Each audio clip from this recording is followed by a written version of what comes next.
Suspended po yung November 1 implementation nila. Ito yung November 1 no plate na i-charge ang tao ng 5,000 pesos. Ulitin ko, suspended po yung implementation ng LTO with regards dun sa dapat nakuha mo na yung plaka mo before November 1. According kay LTO Chief Marcus Lacanilaw, isususpend daw muna niya itong implementasyon na to para daw po sa mga hindi pa nakakakuha ng original na plaka ng kanilang motor, kasi hindi naman daw kasalanan ng ordinaryong tao kung hindi pa nila nakukuha ang kanilang plaka. According kay LTO Chief, marami raw factors para i-consider kung bakit hindi pa nakukuha ng plaka. Pwedeng sa LTO, pwedeng dun sa dealer, at kung ano pa man. Kaya temporarily sususpend muna nila until further notice. Pero additional reminder mga pre, kung meron ka ng original plaka ng motor mo, ikabit mo na. Kung yung temporary plate mo pa rin yung nakasalpak dyan, ikabit mo na yung original plate mo dahil pwede ka pa rin mahuli. Hindi porket sinuspindi ni LTO Chief yung kanyang implementation ay hindi ka na mahuhuli. Mahuhuli ka pa rin kapag hindi yung pa nakakabit yung original mong plaka.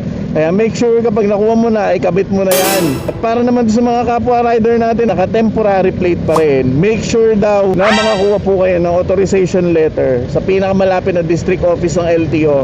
Dahil kung hindi, huli ka pa rin. Kailangan lagi mong dala yung authorization letter ng temporary plate mo.